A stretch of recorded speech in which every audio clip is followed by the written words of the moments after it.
Hello and welcome to achievers hive dear learners of IGNOU MA psychology MAPC first year के 6th पेपर पर हम आ चुके हैं which is statistics in psychology. Stats का जो पेपर है, वैसे तो ये पेपर न्यूमेरिकल में काउंट होता है, लेकिन इसी पेपर में बहुत सारा पोर्शन थ्योरी का भी रहता है जिसको आपको एग्जाम में अटेम्प्ट करना होता है। अगर सेक्शन सी की बात करें तो 3 मार्क से 2 क्वेश्चन रहते हैं जो प्रॉपर थ्योरी ही होते हैं, वहां पे आपको थ्योरी लिखनी होती है। इसके अलावा सेक्शन बी में भी आपको काफी कंटेंट थ्योरी का मिल सकता है बेस्ड ऑन योर लक, कि अगर आप न्यूमेरिकल को लेकर ज्यादा फोकस्ड हैं और थ्योरी आ जाती है तब आपको वो बुरी लगती है। लेकिन अगर आपको न्यूमेरिकल नहीं आते और थ्योरी ही आप प्रिपेयर करके गए हैं तो वही कंटेंट आपको अच्छा लगने लगता है, आपको बहुत खुशी फील होती है। सेक्शन ए की अगर बात करें तो यहाँ पे इक्वल डिस्ट्रीब्यूशन रहता है, 2 न्यूमेरिकल और 2 थ्योरी हमेशा रहते हैं। तो जो बच्चे न्यूमेरिकल पार्ट पर वीक हैं या जो अच्छे से प्रिपेयर नहीं कर पाते हैं स्टैट्स के न्यूमेरिकल, उन लोगों के लिए यहाँ पर स्कोर करने का सबसे बड़ा पॉइंट रहता है, क्योंकि सेक्शन ए में 2 क्वेश्चन थ्योरी के होते ही हैं। तो आप वो 2 क्वेश्चन 20 मार्क्स के इजीली अटेम्प्ट कर सकते हैं। 10-10 मार्कर के 2 क्वेश्चन होते हैं जिन्हें आप इजीली अटेम्प्ट कर सकते हैं। इसके बाद सेक्शन बी की बात करें तो यहाँ रेशियो कुछ 3:2 का रहता है। टोटल 5 में से क्वेश्चन ऐसे रहते हैं, 3 न्यूमेरिकल 2 थ्योरी, या कभी कभी 4 न्यूमेरिकल 1 थ्योरी, और कभी कभी 2 न्यूमेरिकल और 3 थ्योरी भी हो जाता है। तो इस तरीके से यहाँ पर भी आपके पास स्कोप रहता है, क्योंकि आपको बी सेक्शन में 4 क्वेश्चन अटेम्प्ट करने होते हैं। तो ऐसे बच्चे जो बिल्कुल भी न्यूमेरिकल कर ही नहीं सकते, हम उनकी बात करें जो बिल्कुल नहीं कर सकते, वो भी 3 क्वेश्चन थ्योरी के यहाँ पे अटेम्प्ट कर सकते हैं, 1 क्वेश्चन उनका रह जाता है। तो इस तरीके से आपका जो स्टैट्स का पेपर है वो काफी सारा थ्योरी का पोर्शन ऐसा होता है कि जो बच्चे स्टैट्स को नहीं कर सकते वो भी इजीली कर सकते हैं। लेकिन सवाल अब ये उठता है कि हम ऐसा कंटेंट कहाँ से पढ़ें जो थ्योरी का पार्ट हमें इजीली कवर करा दे।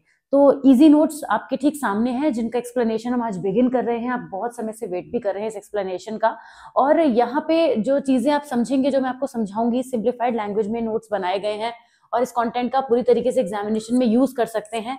कुछ 21 टॉपिक्स हमने निकाले हैं जो प्रीवियस ईयर्स में पूछे गए हैं और जो इम्पोर्टेंट है, जिसमें आप देखेंगे कि लगातार आने वाले कुछ टॉपिक हैं। नॉन पैरामेट्रिक हर साल पूछा जाने वाला ऑलमोस्ट टॉपिक है, डिस्क्रिप्टिव स्टैटिस्टिक्स, उसके बाद नॉर्मल डिस्ट्रीब्यूशन। वैसे तो सभी हैं, मैं ये ऑलरेडी फिल्टर्ड कंटेंट है तो इसमें से मैं क्या आपको इंपॉर्टेंट मार्क कराऊं, लेकिन ये जितने भी आप टॉपिक्स देख रहे हैं ये ए बी सी तीनों सेक्शन कवर कर लेंगे, थ्योरी वाला पार्ट।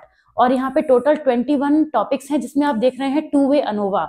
बहुत सारे बच्चों का ये क्वेश्चन है कि 2 वे अनोवा का न्यूमेरिकल आपने मैम सीरीज में नहीं कराया है। ये जो सीरीज आप नीचे देख रहे हैं ये मैं ऑलरेडी एक प्लेलिस्ट में करा चुकी हूँ, उसका प्लेलिस्ट का लिंक आपको यहाँ पे मिल जाएगा डिस्क्रिप्शन में। वैसे आप बच्चे सभी वही हैं जो ये पढ़ चुके हैं ऑलरेडी और अब थ्योरी पढ़ने के लिए आए हैं।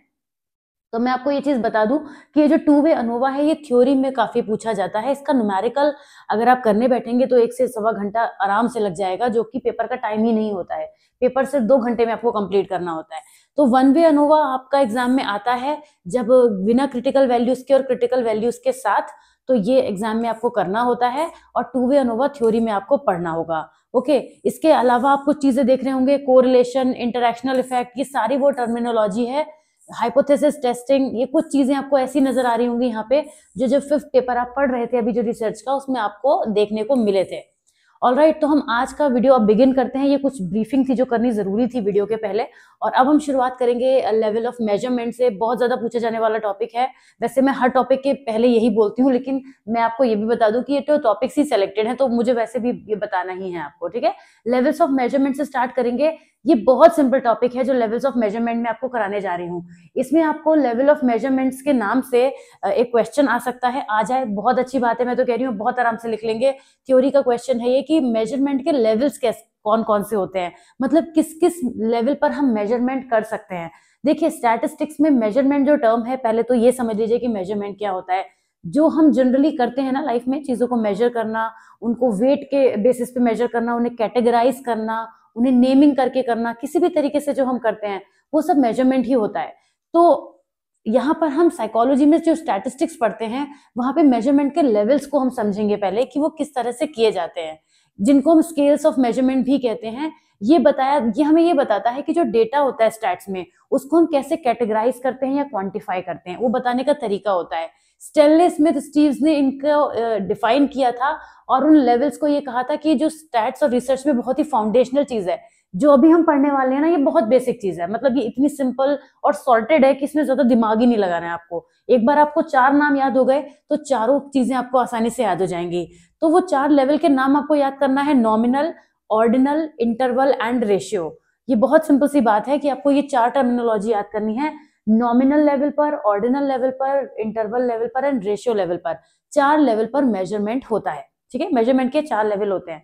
तो अब एक एक करके समझते हैं कि नॉमिनल लेवल क्या होता है। नॉमिनल का मतलब होता है नेमिंग करना। The nominal level of measurement categorize data into distinct mutually exclusive groups that have no inherent order और रैंकिंग। इनकी कैटेगरीज क्या होती हैं, जैसे हम एग्जाम्पल से पहले समझेंगे कि जेंडर के बेसिस पे हम नेमिंग कर दें, आई कलर के बेसिस पे कर दें, टाइप्स ऑफ फ्रूट, किसी कोई भी ऐसी कैटेगरी करना जिसका वो नाम हम दे सके। नॉमिनल का मतलब हो गया नॉमिनेशन करना, कहते हैं ना नॉमिनेट करा गया है किसी को, तो नॉमिनेट करते हैं तो किसी पर्टिकुलर चीज के लिए नॉमिनेट करते हैं, तो उस कैटेगरी में वो पर्सन फॉल होता है। तो यहाँ पे यही नॉमिनल लेवल होता है मेजरमेंट का, जहाँ पे डेटा को सिंपली लेबलिंग की जाती है या नेमिंग की जाती है, जिसकी कोई क्वांटिटेटिव वैल्यू नहीं होती है। ठीक, जैसे हमने जेंडर के बेसिस पर अगर कुछ लोगों को डिफाइन करा तो हमने यहाँ पे लेबलिंग कर दी, उसकी लेबलिंग करना इज कॉल्ड नॉमिनल लेवल। और यहाँ पे कोई भी नेचुरल ऑर्डर नहीं होता है, यहाँ पे किसी रैंडम ऑर्डर हो सकता है। हमने कुछ मेल्स को एक जगह पर इकट्ठा किया, एक जगह पर वो खड़े, तो हमने कहा यहाँ पे कुछ मेल्स खड़े हैं, तो ये हमने नॉमिनल लेवल हो गया मेजरमेंट का। ये हमने एक तरीके से उसको मापा है, उसको मेजर किया है। Okay, but on what basis? Just on the basis of the naming. हमसे कहा गया कि एक जंगल में बहुत सारे जानवर हैं, तो हमने जंगल में जो बताया जानवर हैं, तो वो किसी एक कैटेगरी के बारे में ही बात हो रही है, जानवर ही होंगे, उसमें पक्षी इंक्लूड नहीं कर रहे हैं, बर्ड्स इंक्लूड नहीं कर रहे हैं। यहाँ पे क्या कर रहे हैं, हम उसकी नेमिंग कर रहे हैं, तो ये नॉमिनल लेवल कहलाता है। अब कौन कौन से टेस्ट स्टैटिस्टिकल एनालिसिस हैं जो इसके अंदर आते हैं? Frequencies, mode and chi square test, ये हमारे नॉमिनल लेवल के अंदर आते हैं। ये इसके एग्जाम्पल हो गए। फ्रीक्वेंसीज डिस्ट्रीब्यूशन, जैसे कोई चीज कितनी बार हो रही है ये बता पाना भी इसके अंदर आ जाता है, नेमिंग हो जाता है। ऑर्डिनल लेवल, यहाँ पे ऑर्डिनल लेवल में क्या होता है? Ordinal level of measurement categorize data into ordered groups where the order matters but the interval between the values are not consistent or meaningful. Example से पहले देखेंगे ordinal level के example क्या होंगे? Education level, high school, bachelor's, master's, customer satisfaction rating, socio-economic status, low, middle, high. यहाँ पे ordinal level है क्योंकि यहाँ पे जो ग्रुप हैं वो ordered में रैंकिंग कर रहे हैं। जैसे हम mode, median, percentile, non parametric test, ये सब मैन विटनी यू टेस्ट, जहाँ पे आप रैंकिंग करते हैं, जितने भी रैंकिंग वाले आपने क्वेश्चन करे हैं वो स्टैटिस्टिकल एनालिसिस ऑर्डिनल लेवल के अंदर आते हैं। क्योंकि जब हम देखिए, हम किसी भी लेवल की जब बात करते हैं, जब उसको ऑर्डर में सेट करते हैं तो वो ऑर्डिनल लेवल हो गया। हम पूछेंगे कि पढ़ाई का लेवल क्या है, कोई भी बच्चा 1 करता है, 2 करता है, 3, इसी सीक्वेंस में चलता है ना, तो ये किसका एग्जाम्पल है? ऑर्डिनल लेवल का। ये किस तरीके का मेजरमेंट हो रहा है? जहां पे चीजें या तो बढ़ रही हैं या घट रही हैं, कुछ भी क्रम हो सकता है, लेकिन एक ऑर्डर में चल रही हैं, ये कंफर्म है। ओके, जब हम रैंकिंग करते हैं तब भी यही होता है कि हाउ सेटिस्फाइड यू आर। 5 पर हम मैक्सिमम कर देते हैं, 4 पर उससे कम, 3 पर उससे कम, तो यही ऑर्डर ही तो चल रहा है। तो यही ऑर्डर चलता है, तब हम उसको ऑर्डिनल लेवल कहते हैं। फिर आता है interval level. Interval level of measurement provides not only order but also equal interval between values.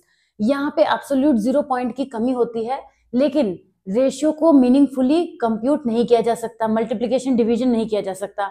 जब इंटरवल लेवल आता है तो मेजरमेंट में यहाँ पे क्या होता है कि इंटरवल बिटवीन वैल्यूज इक्वल होता है, इक्वल इंटरवल पे चीजें चलती हैं। मतलब अगर हम एग्जाम्पल लें, जो भी रेटिंग का एग्जाम्पल ले रहे थे, उसमें हम देख रहे थे 5 4 3 2 1 या 1 2 3 4 5, तो सबके बीच में बराबर का गैप है। तो जब गैप भी बराबर हो जाता है तो वो लेवल मेजरमेंट का इंटरवल लेवल में आ जाता है। इसकी कैरेक्टरिस्टिक्स की बात करें, यहाँ पे पहले देखते हैं टेम्परेचर इन सेल्सियस और फॉरेनहाइट, IQ स्कोर, कैलेंडर के ईयर्स, ये सब एक बराबर के गैप पे चलते हैं। और यहाँ पे ऑर्डर और इक्वल इंटरवल दोनों होते हैं। हम देखेंगे कि डिफाइंड ऑर्डर भी होगा और इंटरवल भी होगा। तो जो हमने शुरुआत में एग्जाम्पल लिया था जिसमें हमने 5 4 3 2 1 करके रैंकिंग करी थी, वो इसका भी एग्जाम्पल होगा, ऊपर वाले का एग्जाम्पल भी होगा। फिर आता है ratio level. Ratio level measurement का क्या होता है? जहां पे इंटरवल डेटा के सभी फीचर्स होते हैं और एक ट्रू 0 पॉइंट भी होता है, जिसकी हेल्प से एक मीनिंगफुल रेशियो डिफाइन हो पाता है। जैसे height, weight, age, income, time, distance, ये सभी रेशियो लेवल के एग्जाम्पल हैं।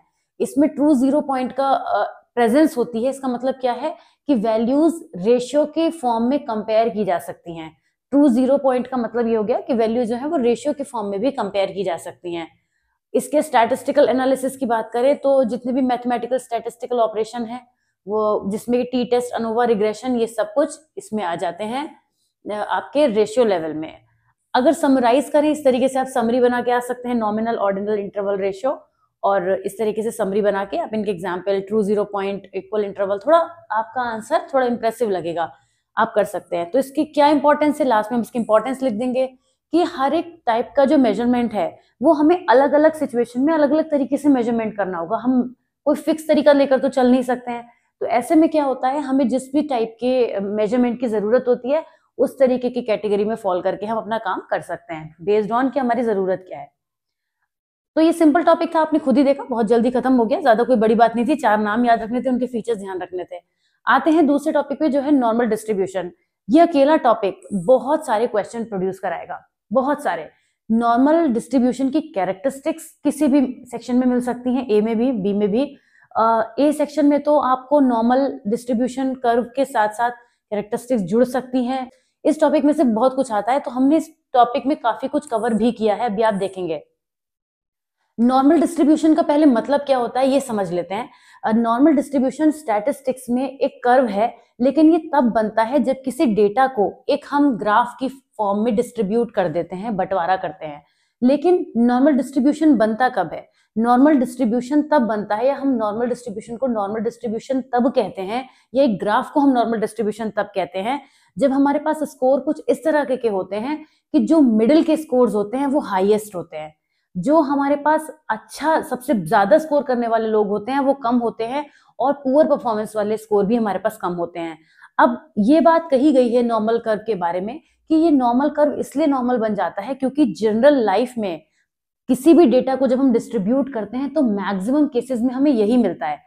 कैसे? एग्जाम्पल से समझिएगा। क्लास का एग्जाम्पल तो बहुत कॉमन है, पहले वो समझा देती हूँ, फिर और जनरल एग्जाम्पल भी दूंगी।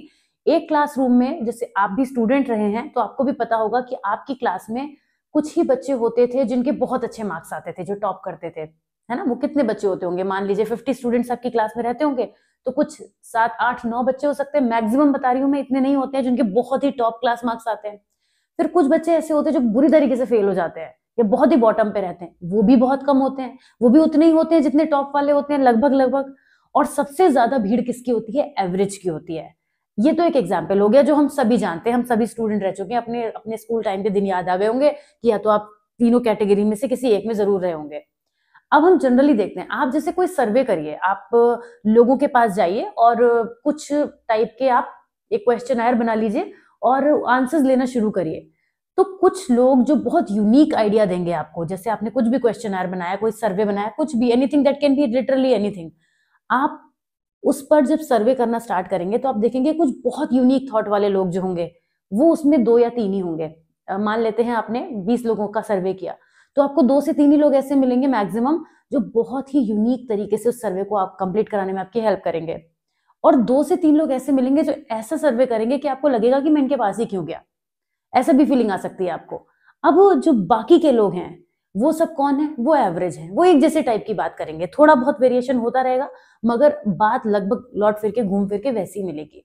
तो ऐसे बहुत सारे एग्जाम्पल्स हमारे पास है कि कोई कंपटीशन होता है, उसमें आप देखिए बहुत अच्छा परफॉर्म करने वाले 1-2 ही होते हैं जिनके बीच में डिसाइड करना मुश्किल हो जाता है कि फर्स्ट किसे दिया जाए, और बहुत पुअर वाले वो भी आसानी से फिल्टर आ जाते हैं, बाकी सब एवरेज परफॉर्म करके चले जाते हैं। तो ये है नॉर्मल डिस्ट्रीब्यूशन जो हम डेली लाइफ में देखते हैं। तो अब मैं स्टैटिस्टिकल वे में इसको समझाती हूँ। होता क्या है कि जब भी हम किसी भी रिसर्च में किसी भी चीज के बारे में जब डेटा कलेक्ट करते हैं तो वो डेटा हमारे पास ऐसे ही आता है, जैसे मैंने आपको भी 2-3 एग्जाम्पल दिए। अब उस डेटा को जब प्लॉट किया जाता है ग्राफ पर तो वो एक बेल शेप्ड कर्व बन जाता है। और उसका रीजन क्या है, वो क्यों बन जाता है बेल शेप्ड कर्व?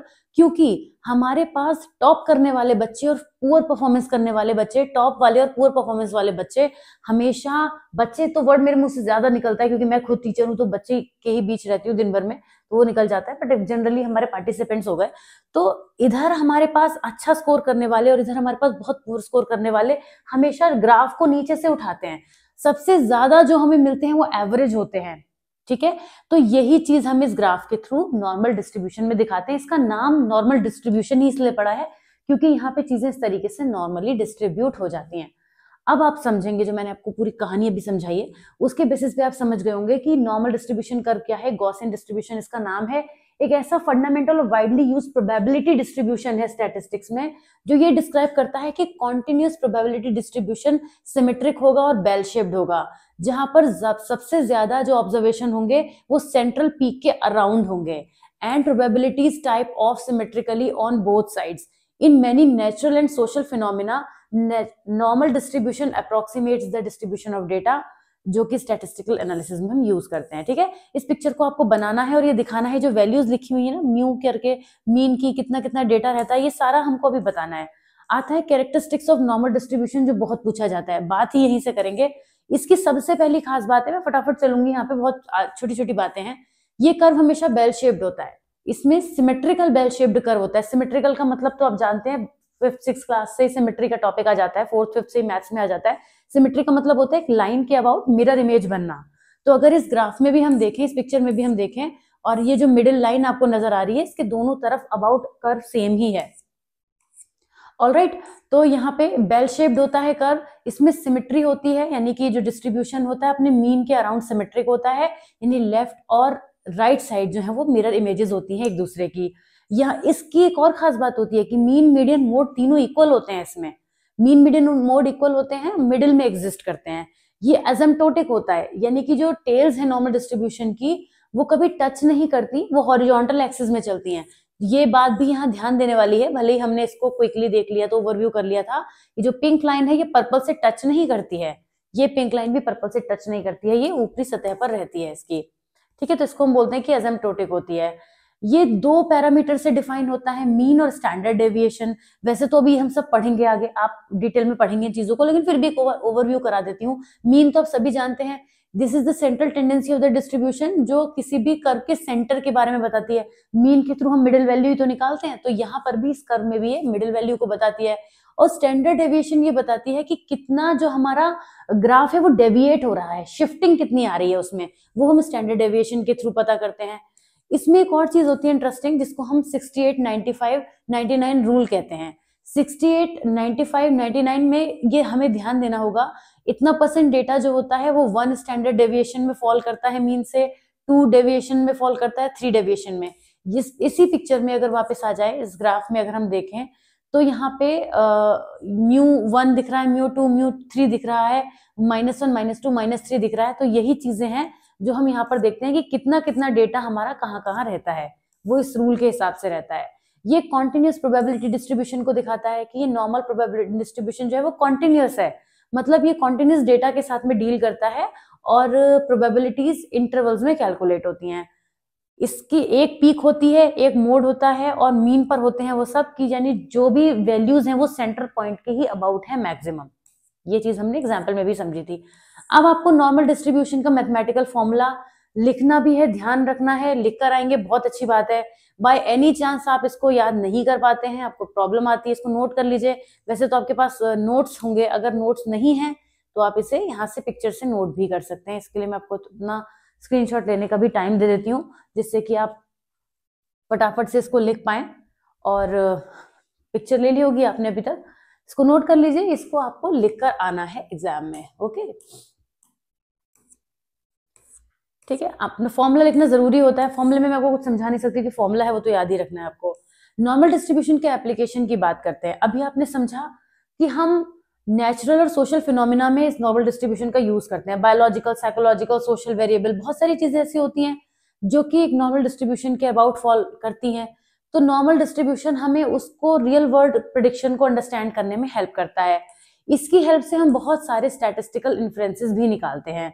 जब डेटा हमारे पास होगा तो जाहिर सी बात है हम उसका डेटा का यूज करेंगे, और अगर वो नॉर्मल प्रोबेबिलिटी कर्व की फॉर्म में हमारे सामने आ रहा है तो उससे हम कुछ ना कुछ तो इन्फ्रेंसेस निकालेंगे ना, कुछ ना कुछ रिजल्ट पे पहुंचेंगे। तो ये सेंट्रल लिमिट थ्योरम भी यही कहती है कि distribution of the sample means approaches a normal distribution as the sample size become large regardless of the population's original distribution। मतलब अगर हमने एक छोटे सैंपल पर इस तरीके का कर्व बनाया है या इस तरीके का हमारा डेटा बन रहा है, तो हम छोटे सैंपल से बड़े की तरफ जा सकते हैं, उसको एज ए रेफरेंस यूज कर सकते हैं। यही सेंट्रल लिमिट थ्योरम कहती है हमसे। इसके बाद हाइपोथेसिस टेस्टिंग में इसका यूज होता है। Normal distribution is essential for conducting various statistical test, जैसे टी टेस्ट, जेड टेस्ट और अनोवा में हाइपोथेसिस टेस्टिंग का हम यूज करते हैं। क्वालिटी कंट्रोल में भी यूज होता है। मैन्युफैक्चरिंग और क्वालिटी कंट्रोल प्रोसेसेस में नॉर्मल डिस्ट्रीब्यूशन की हेल्प से हम परफॉर्मेंस को मॉनिटर कर सकते हैं, और परफॉर्मेंस सिर्फ क्वालिटी कंट्रोल के केसेस में नहीं, कहीं भी कर सकते हैं। हम किसी की भी परफॉर्मेंस को जब एनालाइज करते हैं, अपने क्लासरूम में बच्चों की परफॉर्मेंस को एनालाइज करते हैं, तो हम ये देखते हैं कि मैक्सिमम जो वैल्यूज हैं वो कहाँ पर फॉल हो रही हैं। फाइनेंस और इकोनॉमिक्स में ऑफकोर्स होता है, क्योंकि फाइनेंस और मॉडल स्टॉक प्राइसेस में ग्राफ्स की हेल्प से हम ये जानने की कोशिश करते हैं कि कितना जो कर्व के हिसाब से हमारी चीजें कहाँ जा रही हैं। ग्रेडिंग में, स्टैंडर्डाइज टेस्टिंग में, सब में यूज होता है। फोरकास्टिंग, प्रेडिक्शन में भी यूज होता है, क्योंकि ये जो ग्राफ है ये वैसे भी जो लोग ग्राफिकल रिप्रेजेंटेशन को पढ़ पाते हैं, अंडरस्टैंड कर पाते हैं, ग्राफ के थ्रू बहुत सारे प्रेडिक्शंस निकलते हैं। तो इन सभी फील्ड्स में हम यहाँ से, बिहेवियरल साइंसेज में भी हम इसकी तरफ से, मेडिसिन और हेल्थ साइंसेज में भी प्रेडिक्शन कर सकते हैं। तो थोड़ा क्विक लग रहा होगा आपको, मैं यहाँ पे चल रही हूँ, लेकिन बात वही है कि नॉर्मल डिस्ट्रीब्यूशन से हम देखिए, एक कर्व हमारे पास है बेस्ड ऑन सर्टेन डेटा। अब वो डेटा किसी भी चीज का हो सकता है, डेटा आपका बिहेवियरल साइंसेस से रिलेटेड हो सकता है, मेडिसिन की फील्ड से हो सकता है, तो किसी भी फील्ड से हो, कोई ग्रेडिंग का हो, बच्चों के स्कोर्स का हो, एजुकेशनल सेटिंग का हो, तो वो कहीं का भी हो। हमने इसको पार्ट में ब्रेक तो कर दिया है, मगर हमारा काम तो वही है ना कि डेटा से हमने ग्राफिकल रिप्रेजेंटेशन किया और ग्राफ से हमने उसके इन्फ्रेंसेस निकाले। तो इन्फ्रेंसेस इन सब फील्ड्स में हम निकाल सकते हैं, है ना। तो आप और भी बहुत सारे लिख सकते हैं। अच्छा, सैम्पलिंग और एस्टिमेशन को समझेंगे। बहुत सारी सैम्पलिंग टेक्निक्स होती हैं जहां पर सैंपल का के डिस्ट्रीब्यूशन का मतलब होता है normal distribution for sufficiently large sample size. तो जो अजम्पशन हम लेके चलते हैं कि जो हम छोटे सैंपल को लेके चल रहे हैं उससे हम बड़े की तरफ पहुंच पाएंगे, यानी सैंपलिंग का यूज करते हुए हम एस्टिमेशन करते हैं, उसी को हम सैंपलिंग एंड एस्टिमेशन कहते हैं, स्मॉल सैंपल से बड़े की तरफ जाना। तो नॉर्मल डिस्ट्रीब्यूशन में क्या होता है, यही है, यही थ्योरी हमें बहुत सारी बातें समझाती है बेसिकली, कि एनपीसी जो है एक कर्व है जिसकी हेल्प से हम बहुत सारे रिजल्ट्स, बहुत सारे डेटा कलेक्शन करने के बाद इन्फ्रेंसेस पे पहुंच सकते हैं। नेक्स्ट टॉपिक की तरफ आ जाते हैं, which is divergence in normality. ये टॉपिक इसी के आगे की बात करता है कि क्या हमेशा हमारा कर्व नॉर्मल ही रहेगा, क्या उसमें कोई डाइवर्जेंस आ सकता है, क्या कर्व शिफ्ट हो सकता है। अब इसको समझाने से पहले मैं आपको एक बहुत इंटरेस्टिंग एग्जांपल पे लेके चलती हूँ। मान लेते हैं कि हमारे पास 2 क्लासेस हैं जिसमें हमारे एनपीसी के अकॉर्डिंग बच्चे हैं, मतलब थोड़े बहुत इंटेलिजेंट हैं और थोड़े बहुत वही एवरेज वाला जो है, हमारे पास इधर ज्यादा बच्चे हैं, इस तरीके का है। अब हमने क्या किया कि हमने इधर के सारे इंटेलिजेंट बच्चों को लिया, इधर के सारे इंटेलिजेंट बच्चों को लिया और उनकी एक छोटी क्लास बना दी, और एक तरफ हमने बहुत सारे बच्चे कर दिए, एवरेज वाले सारे, एक तरफ हमने क्या कर दिया, सारे इंटेलिजेंट बच्चे कर दिए। अब जब जब स्कोर फॉल होगा, अब हम अगर स्कोरिंग करेंगे, अब हम उन बच्चों पर टेस्ट अप्लाई करेंगे, तो जो हमारा कर्व है वो ऐसा नहीं आएगा जैसा हम अभी तक पढ़ रहे थे, यानी उसमें कोई ना कोई शिफ्टिंग हो जाएगी, उसमें कुछ ना कुछ डिफरेंस आ जाएगा। क्यों होगा ऐसा? क्योंकि जो वैल्यू है, अब जैसे मान लीजिए 100 में से मैक्सिमम बच्चे 90 स्कोर कर रहे हैं, तो अब आपका एवरेज वैल्यू 50 कहाँ आएगी? अब तो आप, क्योंकि पहले तो आपके पास 10 वाले भी होते, 90 वाले भी होते, तो जब आप उनका मीन निकालते तो 50 आता, वो मिडिल में आ जाती वैल्यू। लेकिन अब तो सारे ही 90 90 90 लेकर आ रहे हैं, तो 100 में से क्या होगा, आपका 88 आ सकता है, 92 आ सकता है। तो ये तो कर्व में एक तरफ चला गया। अब ये कर्व आपका नॉर्मल कहाँ रहा? यहाँ पे एवरेज कहाँ आपके पास ज्यादा हो रहे हैं, यहाँ तो आपके पास इंटेलिजेंट वाले ज्यादा हो रहे हैं। तो इन अ वे आपका जो ग्राफ है वो कैसा हो जाना चाहिए आइडियली? वो तो आपका जो ग्राफ है वो ये हो जाना चाहिए, यानी कि इंटेलिजेंट वाले बच्चे सारे इधर हो जाने चाहिए। यही होगा भी अगर आप प्रैक्टिकली करके देख लें, या फिर ऐसी कोई क्लास जिसमें सारे आपने बच्चे ऐसे रख लिए जो बिल्कुल बेस लाइन वाले हैं, जो बॉटम वाले हैं, इंटेलेक्चुअली डेफिशिएंट हैं, तो उनके केस में क्या होगा? उनके केस में ग्राफ ऐसे चला जाएगा, ये तो बाद में आके पैरेलल हो जाएगा। तो इसी चीज को हम यहाँ पे समझेंगे कि डाइवर्जेंस भी हो सकता है नॉर्मेलिटी में। जो चीज हम पढ़ते हैं ना, हम उसी पे फोकस करते हैं। अभी हम एनपीसी की बात कर रहे थे तो एक्सेप्शन की बात नहीं करी, क्योंकि मुझे पता है अगले टॉपिक में मुझे आपको एक्सेप्शंस पढ़ाने हैं, तो इसलिए मैंने वहां बात नहीं करी। लेकिन अब हम डाइवर्जेंस में पढ़ेंगे कि नॉर्मेलिटी में डाइवर्जेंस भी आ सकता है, और जब ऐसी चीजें होती हैं तो उससे हम कैसे डील करते हैं, क्या क्या चीजें वहां पे हमें करनी होती है। ओके, मेरे ख्याल से यहाँ तक स्टैट्स में आपको कुछ डिफिकल्टी नहीं लग रही होगी, चीजें बहुत आसान है, और आप पढ़ते जाएंगे तो समझते जाएंगे, तो थोड़ा अपनी अपनी लैंग्वेज में भी चीजों को लिख सकते हैं। स्टैट्स में बहुत अपनी लैंग्वेज नहीं हो पाएगी, थोड़ा ध्यान रखिएगा। लेकिन हाँ, ये आप सोचे कि मुझे रट के जाना पड़ेगा थ्योरी में और मुझे वैसा ही लिख के आना पड़ेगा, इतना प्रेशर मत लीजिए। Take it easy. थोड़ा बहुत आप न्यूमेरिकल करेंगे ही जहां तक है, और जो बच्चे न्यूमेरिकल थ्योरी का राइट मिक्स तैयार करके जाते हैं उनके लिए तो ये वीडियो वरदान साबित होंगे, क्योंकि आपको थोड़ा बहुत, मुझे पता है जो न्यूमेरिकल वाले बच्चे हैं ना, तो वो थोड़ा बहुत ही पढ़ना चाहते हैं, उनको ये कि बस थोड़ा बहुत पढ़ लें, जिससे कि कहीं ज्यादा अटक गए हम, कहीं बी सेक्शन, क्योंकि बी सेक्शन थोड़ा सा खेल जाता है बच्चों के साथ में। वहां पे जो 5, मैं आपको एक चीज समझाती हूँ बीच में, थोड़ा सा अलग टॉपिक की तरफ लेके जा रही हूँ। जो आपका सेक्शन बी होता है ना, इसमें आपको टोटल 5 क्वेश्चन होते हैं और आपको इसमें से कोई 4 करने होते हैं। अब अगर ये 5 क्वेश्चन जो है थ्योरी और न्यूमेरिकल का मिक्स रहता है यहाँ पे। अब इसमें होता क्या है, अगर मान लीजिए 4 न्यूमेरिकल और 1 थ्योरी आ गया, ऐसा भी हुआ है कई बार, तो जो न्यूमेरिकल वाले बच्चे हैं वो यहाँ पे उनके तो मजे आ जाते हैं, वो बहुत खुश हो जाते हैं।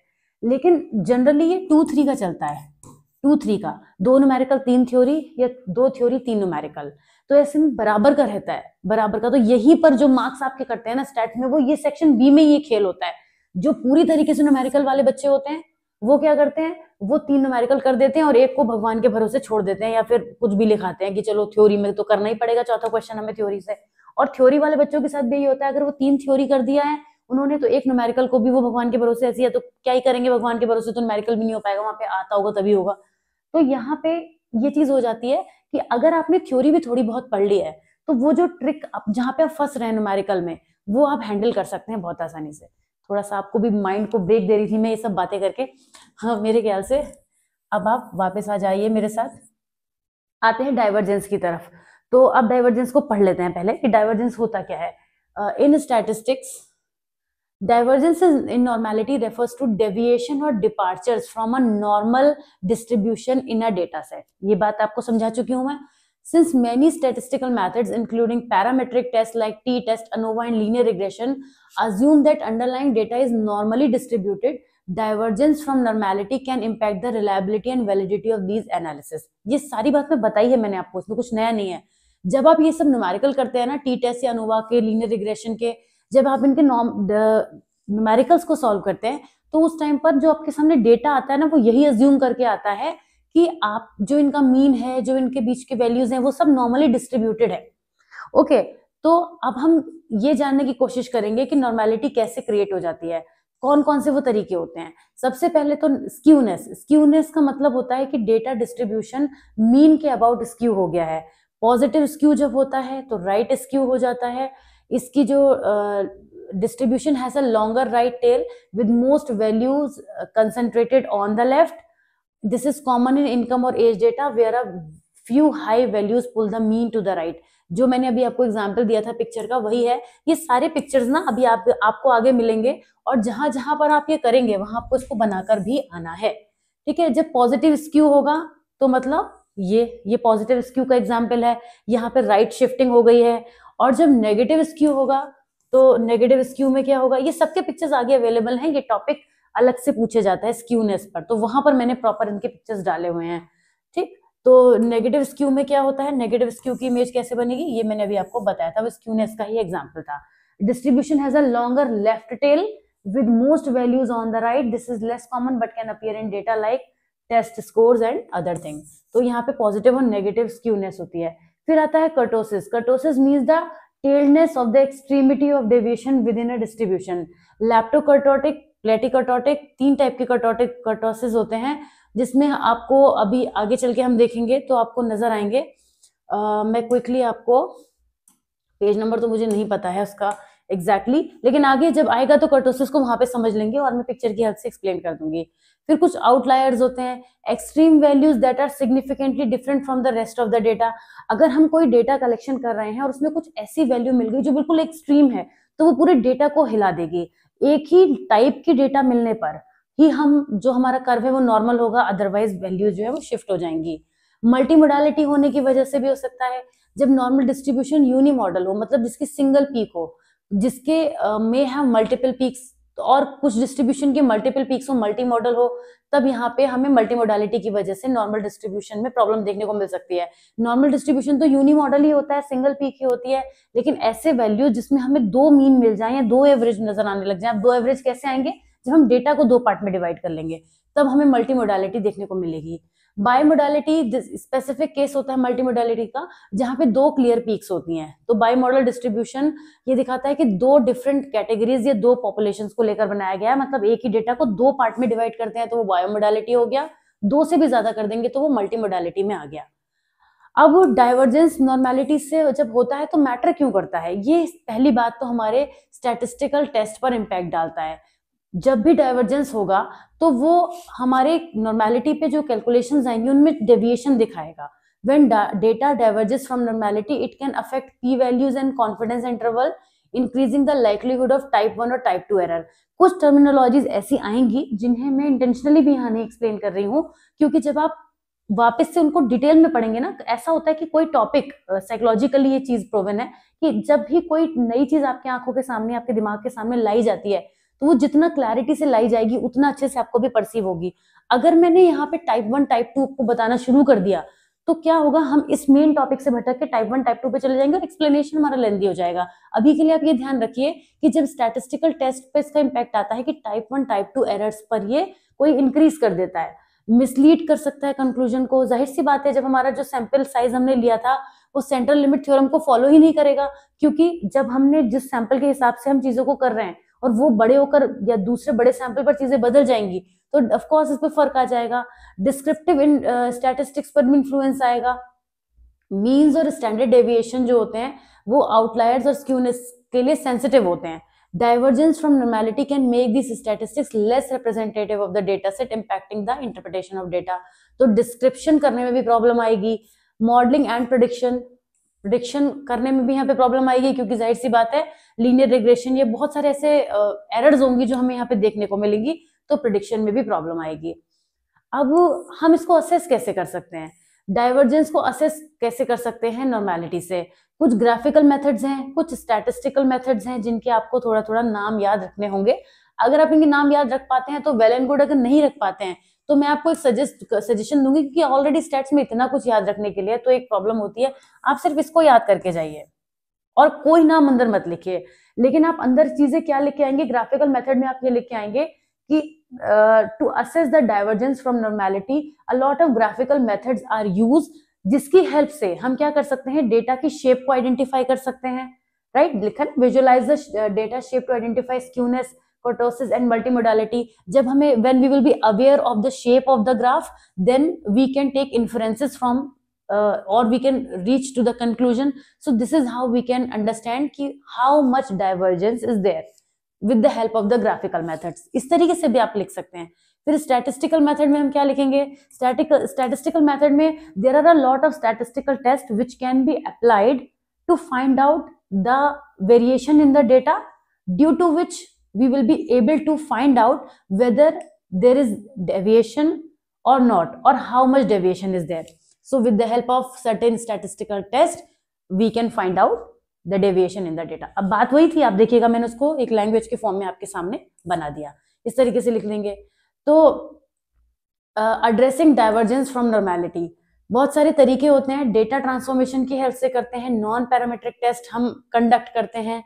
ओके, उसके बाद स्टैटिस्टिकल टेक्निक्स को रोबस्ट कर सकते हैं, बूटस्ट्रैप मेथड्स होते हैं. तो ये कुछ चीजें हैं जिनको आप पढ़ सकते हैं, एडिशनल यहाँ पे मैंने जोड़ा हुआ है, खास बात नहीं है. ऑलराइट, तो यहाँ पे एक एग्जांपल दिया है कि consider a study examining salaries across a population. Salary data is often right skewed with a few extremely high salaries pulling the mean upward. Analyzing this data under the assumption of normality could lead to erroneous conclusion, particularly if relying on mean salary as a measure of central tendency. तो यहाँ पे इस तरीके से हम देख पा रहे हैं कि जो नॉर्मेलिटी में डाइवर्जेंस है वो एक एग्जाम्पल की हेल्प से एक्सप्लेन किया गया है. ऑलराइट, तो ये है हमारा इतना कंटेंट हो गया जो हमने इसके बारे में अंडरस्टैंड किया. आते हैं पैरामेट्रिक स्टैटिस्टिक्स की तरफ, जो कि हमारा नेक्स्ट टॉपिक है जिसको अभी हम पढ़ने वाले हैं. और पैरामेट्रिक स्टैटिस्टिक्स पूछा जाता है, लॉन्ग में काफी पूछा जाता है. वैसे तो ANOVA, T test, Mann Whitney U test, अगर आप इनके न्यूमेरिकल से अवेयर नहीं है या नहीं करना चाहते हैं या आपको नहीं आता है तो आप थ्योरी की तरफ स्विच करते हैं. लॉन्ग में ये तभी आप करके आएंगे जब आप न्यूमेरिकल के लिए प्रिपेयर नहीं है, अदरवाइज तो आपको इसे करने की जरूरत नहीं है. लेकिन ये बहुत पूछा जाता है, पैरामेट्रिक और नॉन पैरामेट्रिक दोनों में से कुछ ना कुछ तो पूछा ही जाता है.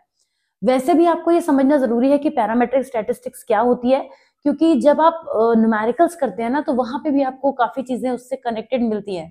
ओके, करीब हमारा 33-4 मिनट्स का वीडियो हो चुका है, तो मेरी कोशिश ये रहेगी, पहले मैं इसे क्विकली देख लेना चाहती हूँ कि हमारा जो टॉपिक है पैरामेट्रिक स्टैटिस्टिक्स का वो कितना लेगा जो हम यहाँ पे करें, क्योंकि एडवांटेजेस डिसएडवांटेजेस सभी हैं. और आज का जो वीडियो है इसमें मैंने काफी चीजें आपको ब्रीफ भी करी हैं, और जब मैं पैरामेट्रिक आपको समझाऊंगी तो उसी के साथ मैं नॉन पैरामेट्रिक भी कनेक्ट करूंगी. तो मेरे ख्याल से आज का वीडियो मुझे यहीं पर थोड़ा सा रोक देना चाहिए। ऐसा मैं इसलिए सोच रही हूँ, उसका मेरा लॉजिक है ऐसा सोचने का, क्योंकि पैरामीट्रिक और नॉन पैरामीट्रिक एक साथ समझाने वाली चीजें हैं। चाहे मेरे नेक्स्ट वीडियो में 2 ही टॉपिक कवर हो, लेकिन मैं पैरामीट्रिक और नॉन पैरामीट्रिक आपको एक साथ ही समझाऊंगी। ये मैंने अभी भी डिसाइड किया जस्ट नाउ। ओके, तो मेरे ख्याल से अब सडनली वीडियो एंड करने का टाइम आ गया। आई वाज सो रेडी कि मैं आगे का पढ़ाने वाली हूँ, बट चलिए कोई बात नहीं, मैं मिलती हूँ नेक्स्ट वीडियो में। ये जो टॉपिक्स हैं अच्छे से प्रिपेयर करिएगा, जो आज आपने पढ़े हैं।